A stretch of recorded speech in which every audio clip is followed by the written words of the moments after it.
प्रिय विद्यार्थियों, online class में आपका एक बार स्वागत है। पिछले पार्ट में हमने एसएसटीके में महाजनपद, जनपद, उनकी राजधानियां और उस समय दो प्रकार के व्यवस्थाएं पाई जाती थी, एक राजतंत्र और एक गणतंत्र, उनके बारे में अध्ययन कर चुके हैं। अब राजस्थान के प्रमुख जनपद की बात है। दूसरा जो हमारा प्रथम पाठ के पहले भाग में एक तो था महाजनपद जिसका अध्ययन हमने किया, और अगला था राजस्थान के प्रमुख जनपद। राजस्थान के प्रमुख जनपद का अध्ययन करना। जनपद का अर्थ हमने आपको बता ही दिया था क्या होता है।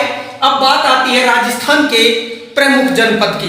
राजस्थान के जो प्रमुख जनपद थे हमारे प्यारे राजस्थान के विद्यार्थियों, हमारा प्यारा राजस्थान, लाडला राजस्थान, तो लाडले राजस्थान की बात करें, उसके प्रमुख जनपदों की बात करें तो उसमें 4 जनपद थे। 4 जनपद का वर्णन किया गया है यहां। 4 जनपद का वर्णन है। पहला है जांगल जनपद, जांगल जनपद, जांगल जनपद। दूसरा है मत्स्य जनपद, मत्स्य जनपद। और तीसरा जो हमारा है वो है सूरसेन जनपद, सूरसेन जनपद। और चौथा है सिवि जनपद, सिवि जनपद। सबसे अहम क्वेश्चन है ये हमारे प्रथम पाठ में। जो प्रथम पाठ है हमारा वो 5 अंक का है, जिसका नाम स्वर्णिम भारत है, प्रारंभ से 1206 तक। स्वर्णिम भारत प्रारंभ से 1206 तक जो 5 अंक का है, पहला पाठ है। क्योंकि आपके इतिहास में सिर्फ एसएसटी 10th क्लास में 4 ही पाठ हैं, जिनमें से पहला ये पाठ है जिसका प्रमुख क्वेश्चन है ये राजस्थान के प्रमुख जनपद। कई बार यह प्रश्न पूछा जा चुका है कि राजस्थान के प्रमुख जनपद का वर्णन करें, तो 4। पहला है जांगल जनपद, दूसरा है मत्स्य जनपद, तीसरा है सूरसेन जनपद, चौथा है सिवि जनपद। अब हम एक एक की बात करें कि जांगल जनपद क्या है। जांगल जनपद, तो जांगल जनपद की बात करें हम तो जांगल जनपद क्या है। जांगल जनपद, जांगल जनपद की बात करते हैं अब। तो जांगल जनपद जोधपुर, जोधपुर व बीकानेर, जोधपुर व बीकानेर के भूभाग को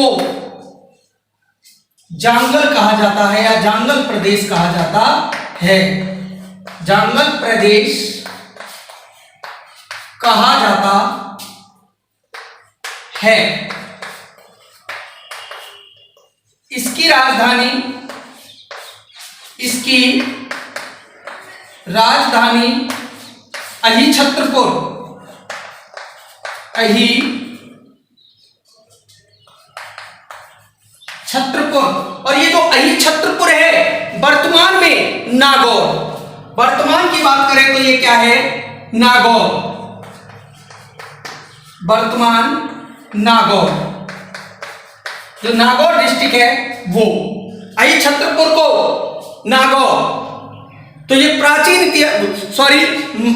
मध्यकालीन इतिहास चल रहा है हमारा। मध्यकाल में जो इतिहास था उसमें नागौर का नाम क्या था, अही छत्रपुर था।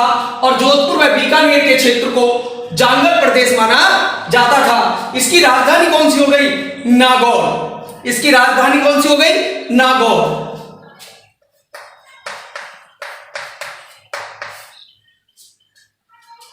बीकानेर के जो राजा थे, बीकानेर के जो राजा थे वो स्वयं को जांगल प्रदेश का स्वामी मानते थे। बीकानेर के जो राजा थे, किसके? बीकानेर के।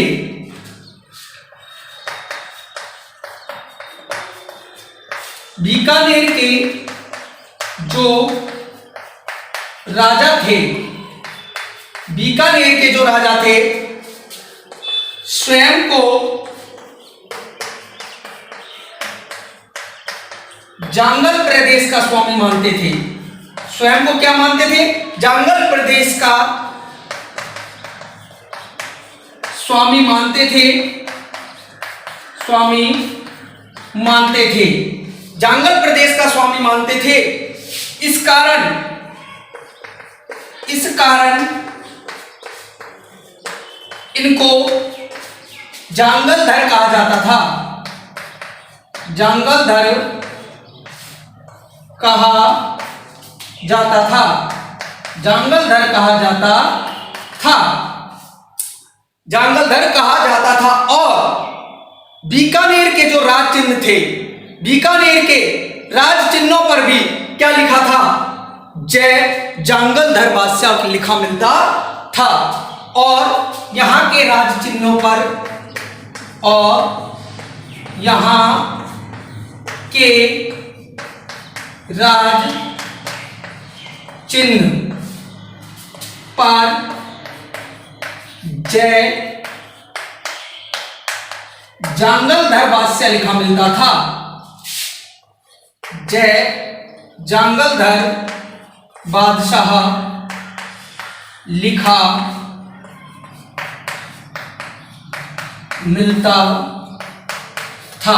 अब देखिए एक बार, जांगल जनपद क्या है? यह जोधपुर व बीकानेर के भूभाग, जोधपुर व बीकानेर के भूभाग को जांगल प्रदेश कहा जाता था। यानी जो वर्तमान में क्या है, हमारे दो डिस्ट्रिक्ट जोधपुर और बीकानेर को जांगल प्रदेश कहा जाता था। इसकी जो राजधानी थी वो क्या थी? अहिछत्रपुर थी, यानी वर्तमान इसको नागौर। बीकानेर के जो राजा थे, बीकानेर के जो राजा थे स्वयं को जांगल प्रदेश का स्वामी मानते थे। स्वयं को जांगल प्रदेश का स्वामी मानते थे। इस कारण इनको जांगलधर कहा जाता था। इस कारण इनको क्या कहा जाता था? जांगलधर कहा जाता था। और यहाँ के राज चिन्ह पर, और जो जैसे सिक्कों पर क्या लिखा मिलता था? जय जांगलधर बादशाह लिखा मिलता था। राज चिन्ह के रूप में क्या थे? सिक्के चलते थे, और सिक्कों पर क्या लिखा मिलता था? जय जांगलधर बादशाह लिखा मिलता था। तो ये हमारा पहला जनपद हुआ, जांगल जनपद, हमारे लाडले राजस्थान का, या हमारे प्यारे राजस्थान का। तो जांगल जनपद का अध्ययन हम कर चुके हैं। इसके बाद हमारा दूसरा जो जनपद है वो है मत्स्य जनपद। मत्स्य जनपद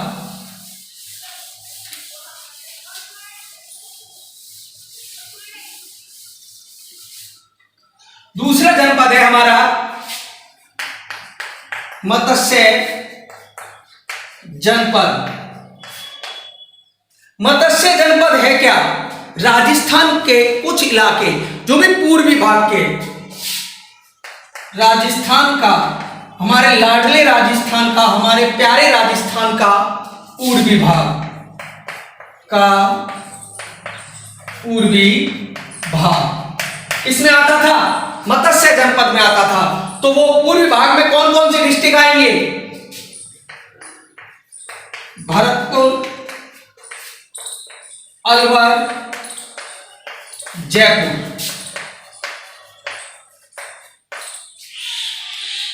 राजस्थान का कुछ पूर्वी भाग, और जिसके साथ एक और जुड़ा हुआ है जयपुर, यानी भरतपुर, अलवर। उस समय मध्यकालीन भारत, मिडाइवल हिस्ट्री की बात कर रहा हूं मैं, कि उस समय राजस्थान के पूर्वी भाग में भरतपुर और अलवर थे, और जयपुर भी सम्मिलित था। जयपुर भी था किसमें? मत्स्य जनपद में। और इसकी राजधानी,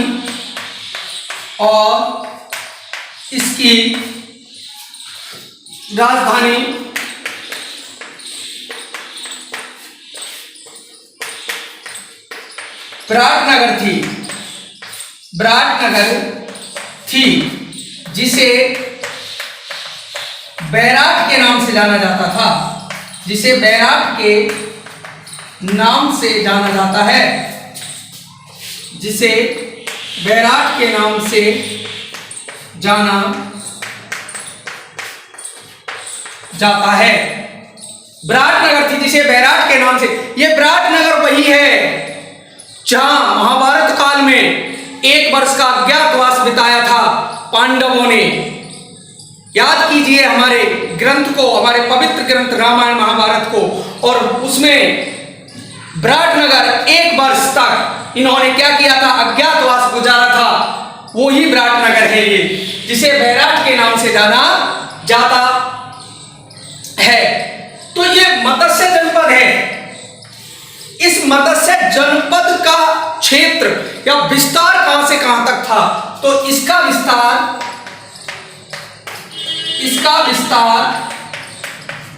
चंबल की पहाड़ियों से लेकर चंबल की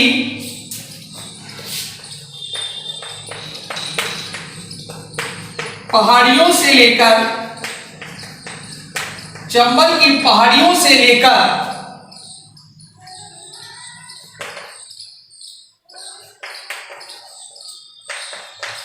सरस्वती नदी के क्षेत्र तक था। सरस्वती नदी के क्षेत्र तक था, यानी इन्होंने विस्तार कर लिया अपने जनपद का।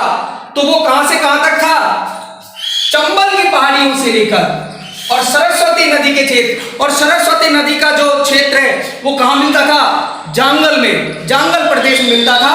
तो इसका विस्तार चंबल की पहाड़ियों से लेकर सरस्वती नदी के क्षेत्र तक था। कहां से कहां तक था, चंबल की पहाड़ियों से लेकर सरस्वती नदी के क्षेत्र तक था। महाभारत के अनुसार महाभारत के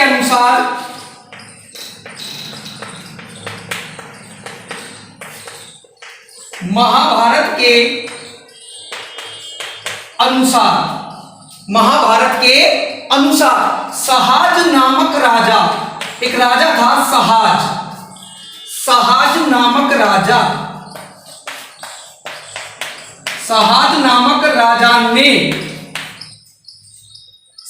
नामक राजा ने मत्स्य और चेदी पर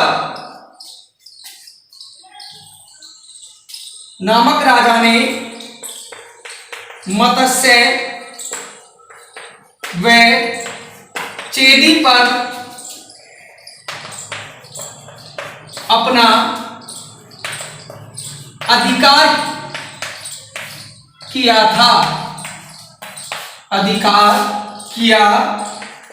था। तो देखिए, मत्स्य जनपद राजस्थान का पूर्वी भाग, भरतपुर, अलवर और जयपुर, और इसकी जो राजधानी थी वो विराटनगर थी। इसकी राजधानी क्या थी, विराटनगर थी, जिसे बैराट के नाम से जाना जाता है। इसका विस्तार चंबल की पहाड़ियों से लेकर सरस्वती नदी के क्षेत्र तक था। महाभारत के अनुसार सहाज नामक, कौन सा राजा है, सहाज नामक राजा ने मत्स्य व चेदी पर अपना अधिकार किया था। और अंतिम और महत्वपूर्ण बात, इस जनपद की अंतिम और बड़ी महत्वपूर्ण बात है, और वो ये है कि इस जनपद का उल्लेख सबसे पहले ऋग्वेद में मिला था।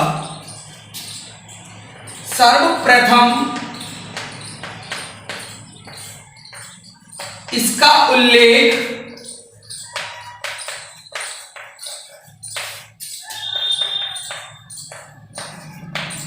ऋग्वेद में मिला।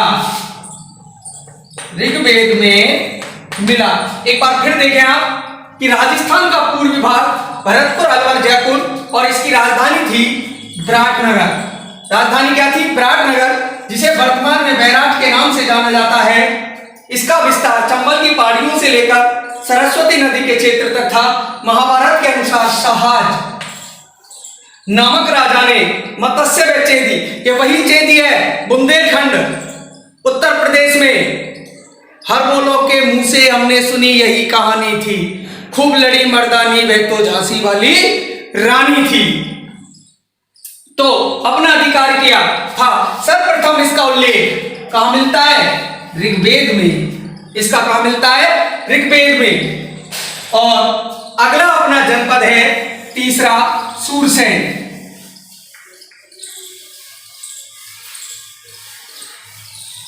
अगला जनपद है अपना सूरसेन जनपद।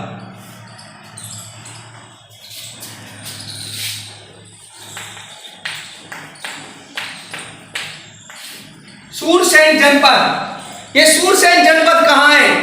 आधुनिक ब्रज क्षेत्र। ब्रज कौन सा क्षेत्र? आधुनिक ब्रज क्षेत्र। आधुनिक ब्रज क्षेत्र भरतपुर,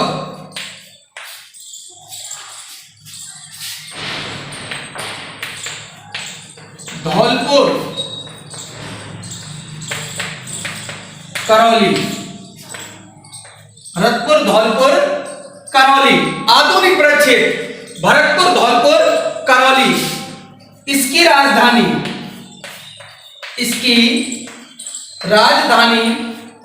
मथुरा थी। इसकी राजधानी कहां थी? मथुरा थी।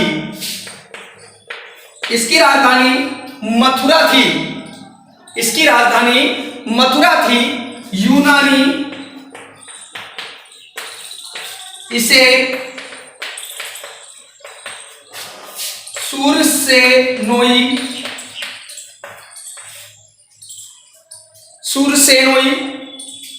कहते थे तथा राजधानी को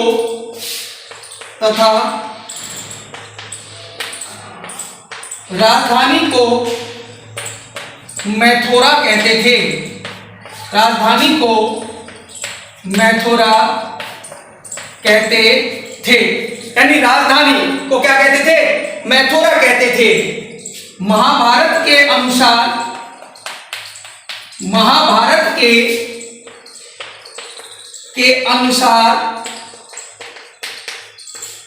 यहां यादव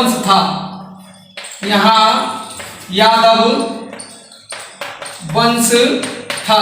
महाभारत के अनुसार यहां क्या था? यादव वंश था। सबसे महत्वपूर्ण बात यह है कि इस जनपद का संबंध श्री कृष्ण से था। इस जनपद का संबंध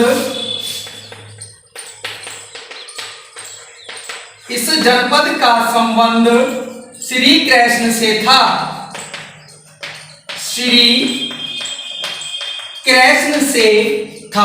इस जनपद का संबंध किससे था? श्री कृष्ण से था। तो आधुनिक ब्रज क्षेत्र भरतपुर, धौलपुर, करौली, इसकी राजधानी क्या थी? मथुरा थी। इसकी राजधानी क्या थी? मथुरा। यूनानी ने इसे क्या नाम दिया था? सुरसेनोई। और इसकी राजधानी को क्या कहते थे? मैथोरा कहते थे। राजधानी को क्या कहते थे? मैथोरा कहते थे। महाभारत के अनुसार यहाँ कौन सा वंश था? यादव वंश था। कौन सा वंश था? यादव वंश था। इस जनपद का संबंध श्री कृष्ण से था। यह है हमारा तीसरा प्रमुख जनपद सूरसेन।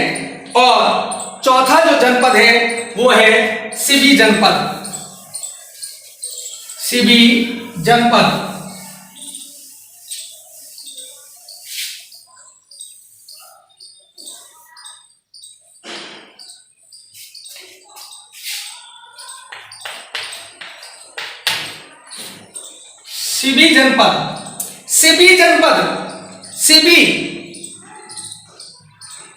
इसका जो ये सिबी जनपद है ये क्या है? उदयपुर का प्राचीन नाम है।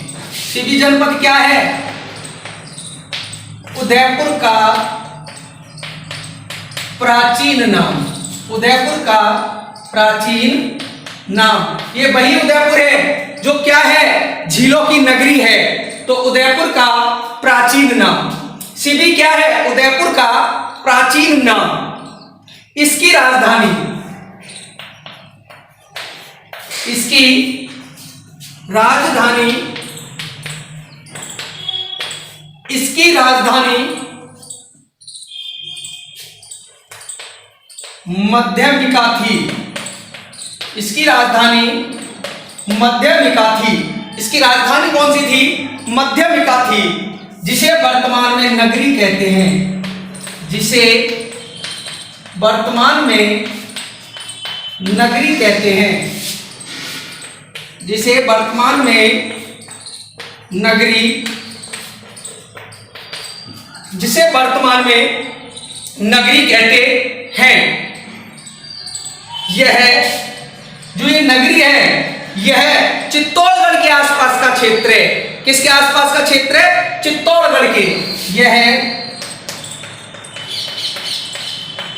चित्तौड़गढ़ के आसपास का क्षेत्र है। चित्तौड़गढ़ के आसपास का क्षेत्र है।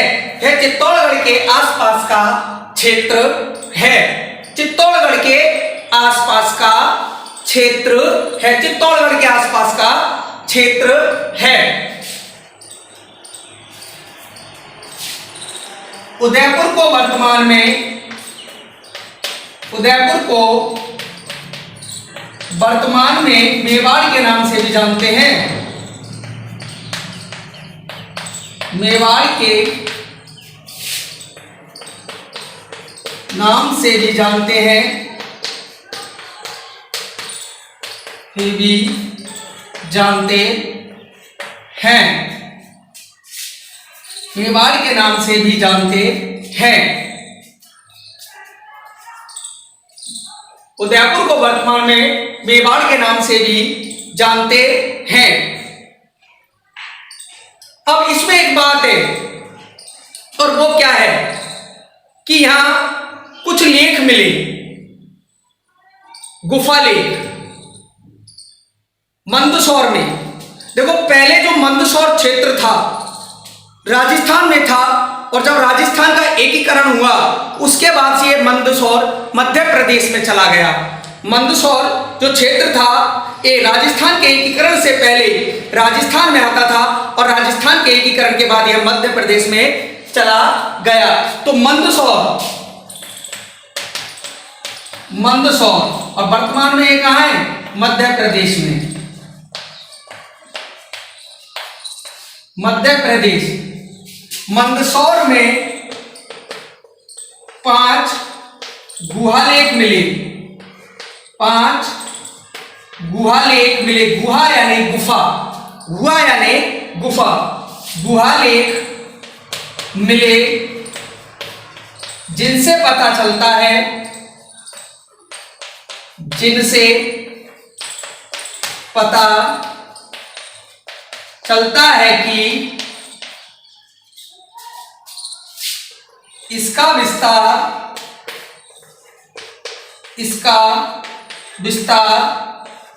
पश्चिम से लेकर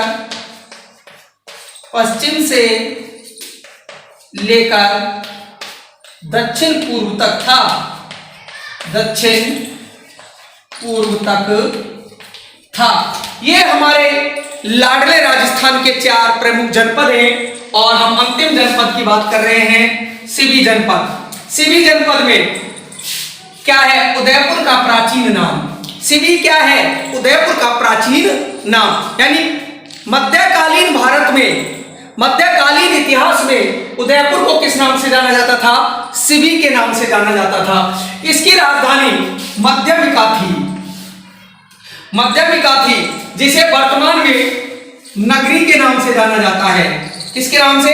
नगरी के नाम से जाना जाता है। यह चित्तौड़गढ़ के आसपास का क्षेत्र है। यह चित्तौड़गढ़ के आसपास का क्षेत्र है। उदयपुर को वर्तमान में मेवाड़ के नाम से भी जानते हैं। मंदसौर, जो मैंने आपको अभी बताया था कि यह मध्य प्रदेश में है वर्तमान में, लेकिन राजस्थान के एकीकरण से पहले ये राजस्थान का क्षेत्र था। तो वहां पर 5 गुहालेख मिले। उनसे पता चला, गुहालेख यानी गुफाओं पर लिखे हुए लेख या गुफाओं में लिखे हुए लेख, जिनसे पता चलता है कि इसका विस्तार पश्चिम से लेकर दक्षिण पूरब था। यह हमारे प्रमुख जनपद हो गए। अगला जो स्वर्णिम भारत का दूसरा भाग है पाठ का, वो है वंश। उसमें बहुत सारे वंश थे। सबसे पहले जो वंश था मौर्य वंश था, सबसे पहले दिया था मौर्य वंश। तो हम मौर्य वंश की चर्चा करने से पहले ये कैसे आया, कहां से आया, उसकी बात करेंगे हम। तो देखो अपने जनपद कितने थे, 16 महाजनपद। कितने थे, 16 महाजनपद। कितने जनपद थे, 16 महाजनपद। मैं मौर्य वंश से पहले कुछ हेडिंग बता रहा हूं आपको, जिससे कि हमें मौर्य वंश तक आने में सहायता देंगे। वो तो 16 महाजनपद, 16 महाजनपदों में, 16 महाजनपदों में मगध, एक बार मैं लिख देता हूं फिर आपको समझाऊंगा। 16 महाजनपदों में मगध का एक साम्राज्य के रूप में, साम्राज्य के रूप में, साम्राज्य के रूप में जन्म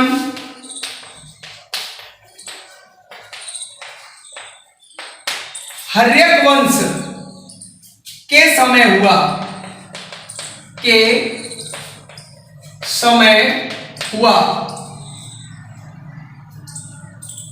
इसका समय, इसका समय 544 ईस्वी पूर्व, 544 ईस्वी पूर्व से 412 ईस्वी पूर्व के मध्य रहा, के मध्य रहा। इस वंश का, इस वंश का प्रथम, ये लाइन सबसे मोस्ट है कि हर्यक वंश का प्रथम व वास्तविक शासक, प्रथम ज्ञात व वास्तविक शासक, मैं हर्यक वंश की बात कर रहा हूं अभी, क्योंकि यहीं से ही नींव डली है किसकी, मौर्य वंश की। तो इस वंश का प्रथम ज्ञात व वास्तविक शासक बिंबिसार को माना जाता है। बिंबिसार को माना जाता है, बिंबिसार को माना जाता है। अब देखें थोड़ी सी बात यहां तक की समझे, फिर इसके बाद देखेंगे कि ये क्या कहना चाहता है कि जो 16 महाजनपद थे, हमने आपको 16 जो महाजनपद बताए थे उनमें एक मगध भी था, मगध भी था, का एक साम्राज्य के रूप में जन्म। और ये किसके, हर्यक वंश के समय हुआ। हर्यक वंश कौन था, एक राजा, हर्यक वंश के समय हुआ। इसका जो समय था वो 544 ईस्वी पूर्व से 412 ईस्वी पूर्व के मध्य रहा। इसका समय 544 ईस्वी पूर्व से 412 ईस्वी पूर्व के मध्य रहा। और सबसे अहम लाइन है ये कि हर्यक वंश का प्रथम ज्ञात शासक कौन था, प्रथम ज्ञात, प्रथम ज्ञात जिसके बारे में पता है, और वास्तविक शासक कौन था, बिंबिसार। ये बात समझ आई कि 16 महाजनपदों में मगध था। 16 महाजनपद हमने लिखाए थे, उनमें बिल्कुल मगध था, बिल्कुल मगध था। और वो कब हुआ, हर्यक वंश के समय आया। और इसका समय क्या है, यदि समय की बात करें तो 544 ईस्वी पूर्व से 412 ईस्वी पूर्व के मध्य रहा। इसका प्रथम ज्ञात व वास्तविक शासक बिंबिसार को माना जाता है। अब इसमें, अब हम जो बात कर रहे हैं, हम अपने पॉइंट पर आना चाहते हैं, वो है कौन सा? मौर्य वंश। तो उससे पहले 2-3 लाइन और हैं, उनको और देखते हैं कि 326 ईस्वी पूर्व, 326 ईस्वी पूर्व, 326 ईस्वी पूर्व मगध के राज सिंहासन पर, मगध के राज सिंहासन पर, मगध के राज सिंहासन पर, मगध के राज सिंहासन की बात चल रही है अभी, मगध के राज सिंहासन पर नंद वंश, नंद वंश का, नंद वंश का जो हर्यक वंश था वही चलता आ रहा, जिसमें नंद वंश भी आ गया, और नंद वंश का, नंद वंश का विलासी राजा घनानंद, विलासी राजा घनानंद, कहीं कहीं ये घननंद भी मिल जाता है, कोई बड़ी बात नहीं है। तो विलासी राजा घनानंद गद्दी पर बैठा, गद्दी पर बैठा कि 326 ईस्वी पूर्व मगध के राज सिंहासन पर नंद वंश का विलासी राजा, विलासी से तात्पर्य शराब पीना, दिन भर चौपड़ फांसे जो खेल होते, जुआ का खेल खेलना, और नृत्यिकाएं नाचा करती थी, गाया करती थी, भोग विलास में आनंद रहता था। इसको कोई मतलब नहीं था दुनियादारी से कि मेरे राज्य में क्या हो रहा है, कोई देख रेख नहीं। वहां पर मनमाने अत्याचार किए जाते थे, इसके द्वारा अपनी प्रजा पर कर वसूला जाता था, और जब ये विलास में पड़ा रहता था, भोग विलास में था, तो दूसरे जो थे उनको मौका मिलता था तो इसके राज्य पर बाह्य आक्रमण होते थे। तो 326 ईस्वी पूर्व मगध के राज सिंहासन पर नंद वंश का विलासी राजा घनानंद गद्दी पर बैठा, घनानंद गद्दी पर बैठा। प्रजा अपने राजा के, प्रजा अपने राजा के, प्रजा अपने राजा के अत्याचारों, राजा के अत्याचारों और बाह्य आक्रमणों से परेशान थी, और बाह्य आक्रमणों से परेशान थी। यहां तक हमने समझा दिया था, जिसे मैं साफ कर रहा हूं। बाह्य आक्रमणों से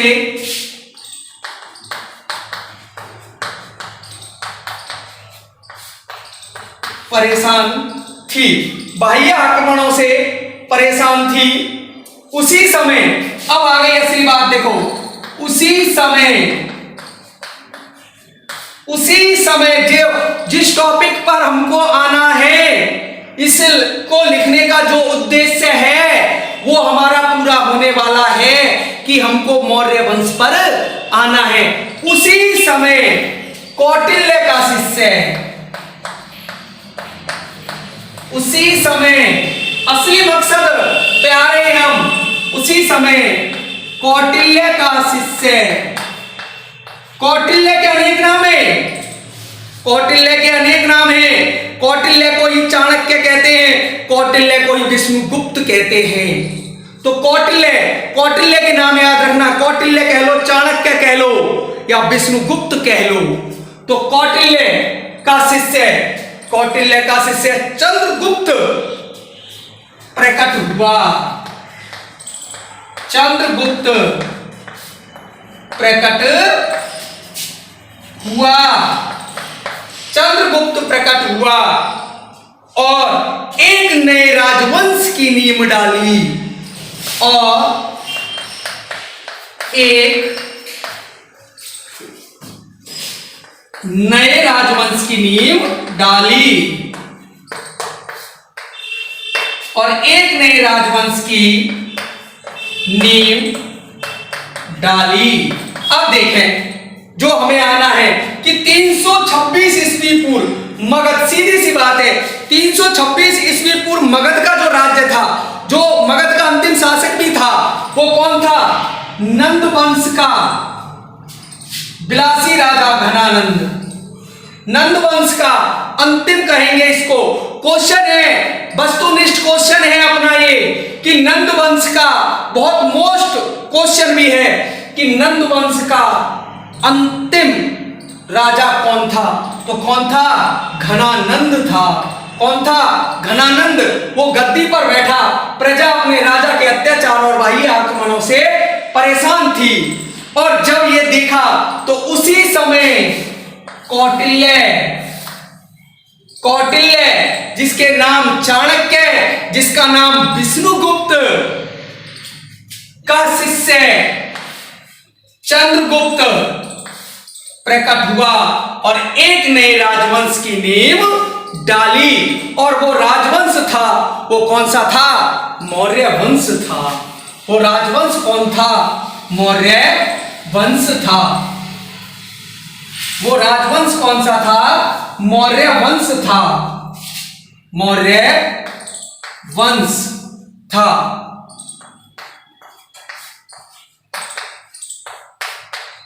मौर्य वंश।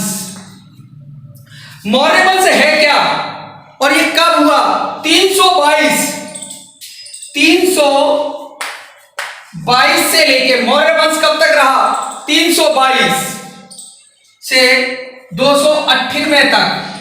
इसने किसने? चंद्रगुप्त ने 322 से लेके और 298 ईस्वी पूर्व तक शासन किया मौर्य वंश में। मौर्य वंश की नींव डल गई यहां पे, और मौर्य वंश की नींव डली तो पहला शासक कौन था? वही चंद्रगुप्त मौर्य था, जिसने 298 ईस्वी पूर्व तक अपना क्या किया? शासन किया। और आगे चलते हैं, इसके बारे में हम बात करते हैं चंद्रगुप्त मौर्य के बारे में, कि अपने गुरु चाणक्य। अब देखें इसका गुरु, अब ध्यान रखना, चंद्रगुप्त मौर्य का गुरु कौन था? चाणक्य कह लो, कौटिल्य कह लो, विष्णुगुप्त कह लो। तो ईस्वी पूर्व है ये, ईस्वी पूर्व। तो अपने गुरु चाणक्य, देखो हमको किताब की कोई लैंग्वेज नहीं पढ़नी है, हमको हमारी लैंग्वेज पढ़नी है, जिससे कि अच्छी तरह समझ आए आपको। किताब के बारे में नहीं चलना है कि किताब क्या कहती है, हमको अपनी भाषा तैयार करनी है, सरल भाषा तैयार करनी है, जिसका पूरा उद्देश्य ये होगा कि आपको अच्छे से समझ आए। तो अपने गुरु चाणक्य की सहायता से, अपने गुरु चाणक्य की सहायता से, अपने गुरु चाणक्य की सहायता से चंद्रगुप्त मौर्य ने, चंद्रगुप्त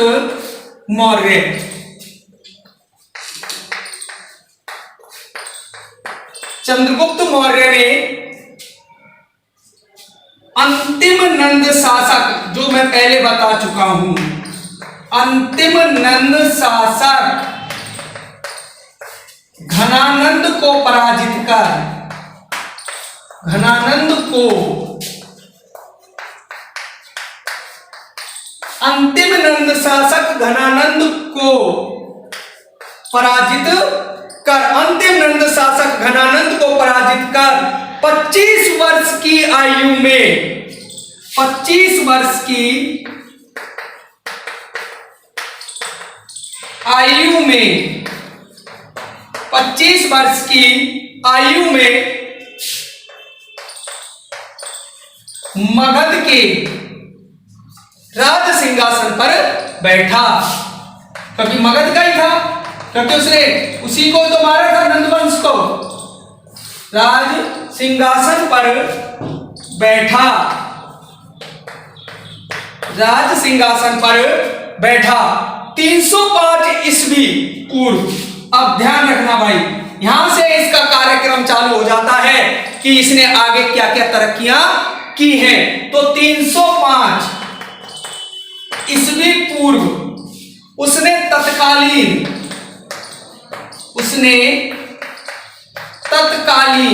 और तत्कालीन का अर्थ होता है उस समय। कौन से समय? 305 5 ईस्वी पूर्व मध्यकालीन भारत के समय तत्कालीन यूनानी शासक, तत्कालीन यूनानी शासक सेल्यूकस निकेटर, उस वक्त यूनान का शासक कौन था? Seleucus Nicator. सेल्यूकस निकेटर को पराजित किया।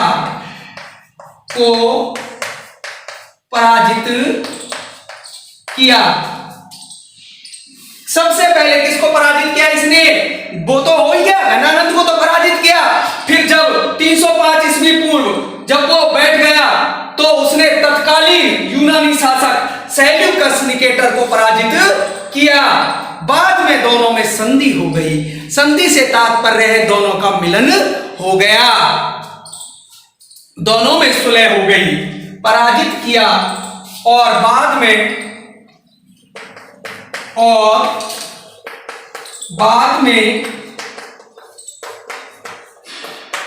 दोनों में संधि हो गई।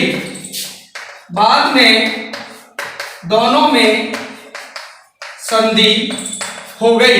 बाद में दोनों में क्या हो गई? संधि हो गई। सेल्यूकस ने, अब सुनना लाइन क्या कहती है कि जो ये सेल्यूकस था, सेल्यूकस ने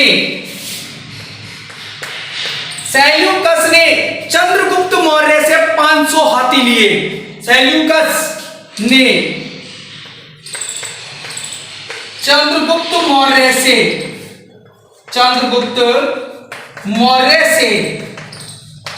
500 हाथी लेकर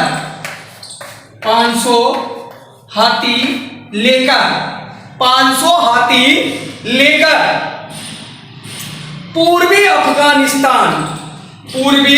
अफगानिस्तान, बलूचिस्तान और सिंधु नदी का हाथी लेकर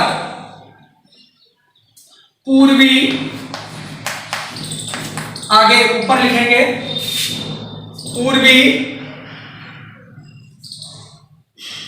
पूर्वी अफगानिस्तान, चलो ये लिख लेते हैं इसको, पूर्वी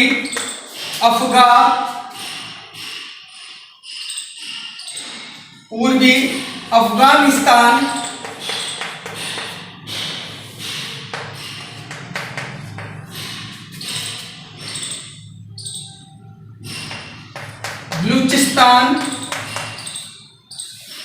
बलूचिस्तान और सिंधु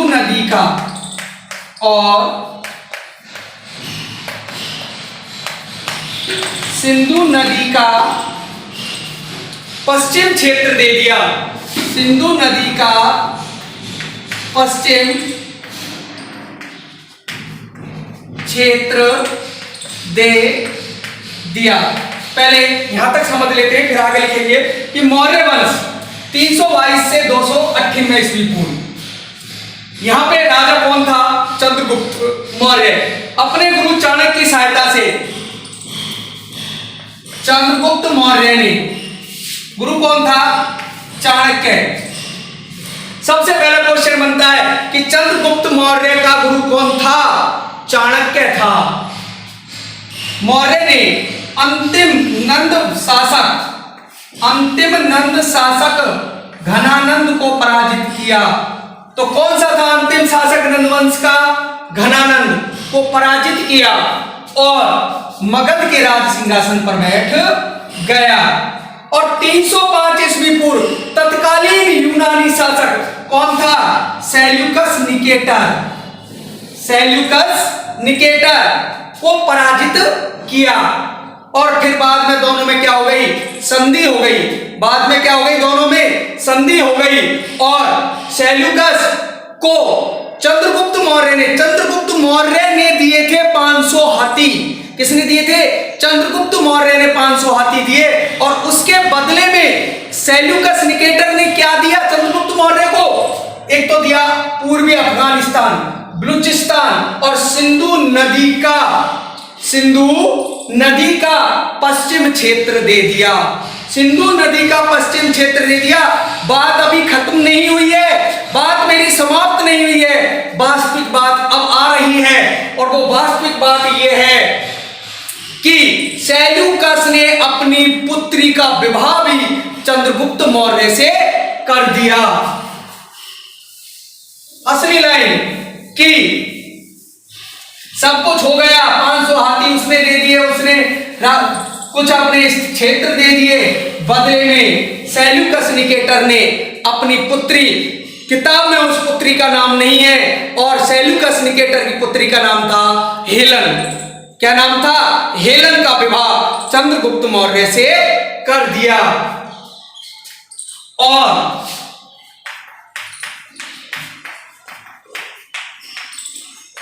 सेल्यूकस निकेटर ने अपनी पुत्री का विवाह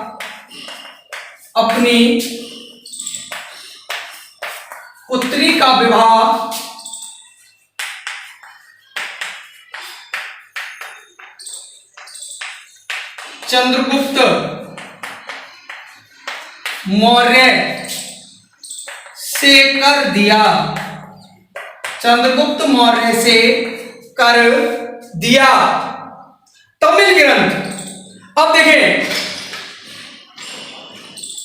चंद्रगुप्त से कर दिया सेल्यूकस,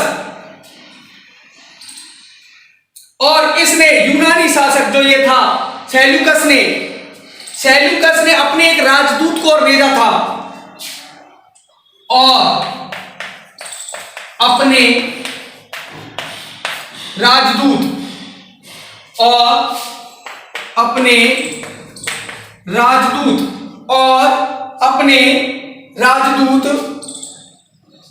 मेगनस्थीज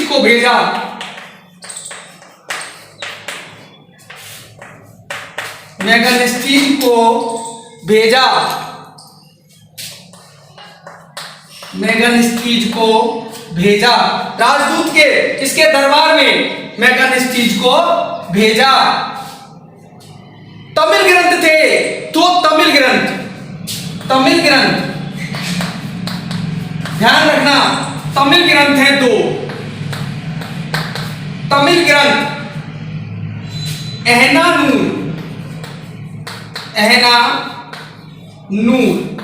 तमिल ग्रंथ, दो तमिल ग्रंथ है, एक तो है एहनानूर, एक है मुरनानूर।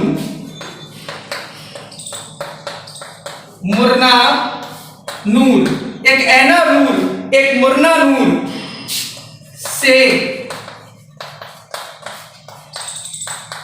पता चलता है कि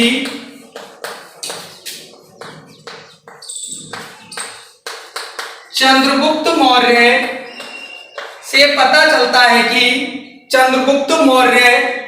ने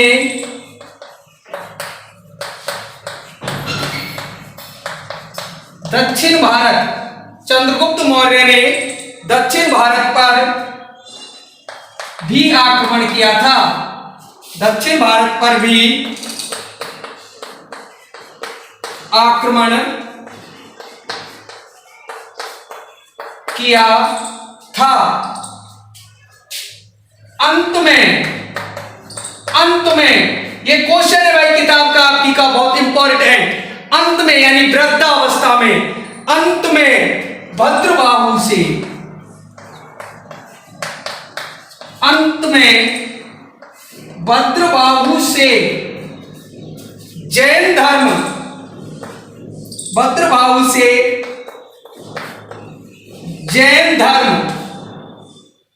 जैन धर्म में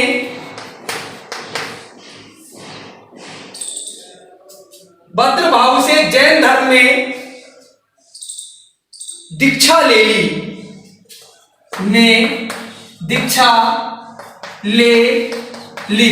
ली या शिक्षा ले ली। उसने 298 ईस्वी पूर्व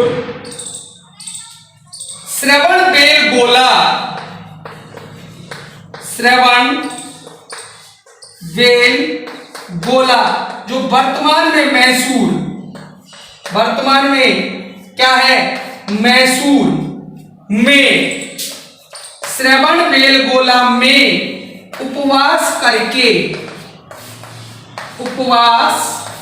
करके अपना शरीर त्याग दिया, अपना शरीर त्याग दिया, अपना शरीर त्याग दिया। इसे समझे कि सेल्यूकस निकेटर ने अपनी पुत्री, और उस पुत्री का नाम क्या बताया मैंने, हेलन, पुत्री का नाम क्या है, हेलन, का विवाह चंद्रगुप्त मौर्य से कर दिया और अपने राजदूत मैगनिस्टिज को उसके दरबार में भेजा। और तमिल ग्रंथ, दो चीज क्या है, तमिल ग्रंथ है, तमिल भाषा में ग्रंथ लिखे थे दो, वो क्या है, एनानूर और मुर्नानूर, दोनों से पता चलता है कि चंद्रगुप्त मौर्य ने दक्षिण भारत पर भी आक्रमण किया था। अंत में बहुत इंपॉर्टेंट लाइन है ये कि अंत में भद्रबाहु से जैन धर्म में दीक्षा ले ली, भद्रबाहु से जैन धर्म में, भद्रबाहु गुरु हैं जैनियों के, तो जैन धर्म में दीक्षा ले ली और उसने 298 ईस्वी पूर्व श्रवणबेलगोला मैसूर में उपवास करके अपने शरीर को त्याग दिया। इसके बाद चंद्रगुप्त मौर्य के बाद मौर्य वंश में जो शासक हुए उनका नाम था बिंदुसार, बिंदुसार। चंद्रगुप्त मौर्य के बाद कौन थे, बिंदुसार। कौन हुए, बिंदुसार। 298 तक तो वो थे और उसके बाद 298 ईस्वी पूर्व से लेकर 272 ईस्वी पूर्व तक, ईस्वी पूर्व तक बिंदुसार। और बिंदुसार के बारे में हम अपने अगले भाग में पढ़ेंगे। और यदि आप लोगों को समझ आ रहा है तो आप इसको, अपनी वीडियो को लाइक करें, शेयर करें, सब्सक्राइब करें और कोरोना की तरह पूरे जहां में फैला दें। धन्यवाद।